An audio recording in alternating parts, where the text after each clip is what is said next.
پاکستان کی سیاست میں خاموش مگر بڑی تبدیلی، پی ٹی آئی اور معیشت اب ٹاپ ایجنڈا کیوں؟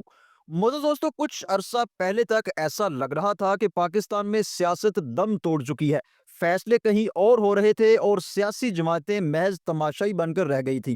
لیکن اب سینئر تجزیہ کار سہیل وڑائچ کے مطابق طاقت کے ایوانوں میں سوچ بدل رہی ہے۔ اب نہ صرف پی ٹی آئی کو ایڈریس کرنا بلکہ ملک کی بگڑتی معیشت کو سنبھالنا اس وقت سب سے بڑا ایجنڈا بن چکا ہے۔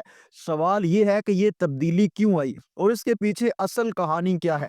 سہیل وڑائچ کے مطابق اس وقت پاکستان کا سیاسی سیٹ اپ بظاہر غیر معمولی طور پر مستحکم دکھائی دیتا ہے۔ حکومت اور مقتدر حلقوں کے درمیان ایک خاموش ہم آہنگی موجود ہے، جہاں نہ صرف ایک دوسرے کا احترام کیا جا رہا ہے بلکہ دونوں کے مفادات اور خدشات بھی کافی حد تک مشترک ہیں۔ ان کا کہنا ہے کہ اگر کہیں اختلاف پیدا بھی ہوتا ہے تو اسے میڈیا کی زینت بنانے کے بجائے پس پردہ حل کر لیا جاتا ہے۔ ماضی کی طرح اب کھلے عام محاذ آرائی یا سازشوں کا ماحول نظر نہیں آ رہا۔ سہیل وڑائچ کے مطابق گزشتہ ایک ہفتے میں سیاست میں ایک مثبت موڑ آیا ہے۔ قومی اسمبلی میں محمود خان اچکزئی کا اپوزیشن لیڈر بننا اور سینٹ میں علامہ راجہ ناصر عباس کا یہ کردار سنبھالنا اس بات کا ثبوت ہے کہ سیاست ابھی زندہ ہے اور جمہوریت کو دوبارہ سانس لینے کا موقع مل رہا ہے۔ ایک وقت تھا کہ جب لگ رہا تھا کہ پاکستان سے سیاست ختم کی جا رہی ہے، مگر اب سفارتی مجبوریوں اور عالمی دباؤ کے باعث سیاسی عمل کو دوبارہ جگہ دی جا رہی ہے۔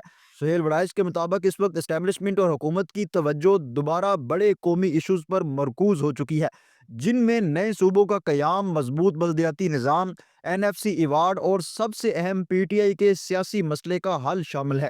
انہوں نے واضح کیا کہ کسی بھی دوسرے متبادل آپشن کو فی الحال معطل کر دیا گیا ہے، یعنی اب شارٹ کٹس کے بجائے سیاسی حل پر کام ہو رہا ہے۔ لیکن اب سوال یہ ہے کہ کیا پی ٹی آئی کے لیے کوئی راستہ نکلنے والا ہے؟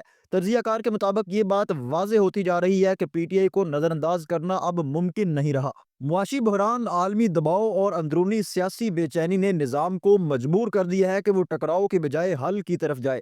معزز ناظرین کرام، سہیل وڑائچ کا تجزیہ اس بات کی نشاندہی کرتا ہے کہ پاکستان کی سیاست ایک نئے مرحلے میں داخل ہو چکی ہے، جہاں ٹکراؤ نہیں مذاکرات اور انتقام نہیں استحکام کو ترجیح دی جا رہی ہے۔ اب دیکھنا یہ ہے کہ یہ تبدیلی عارضی ہے یا واقعی ایک نئے سیاسی دور کا آغاز ہے۔ آپ اس حوالے سے کیا رائے رکھتے ہیں؟ اپنی رائے کمنٹ باکس میں لازمی دیجیے گا۔ اگلی نیوز رپورٹ تک اللہ نگہبان۔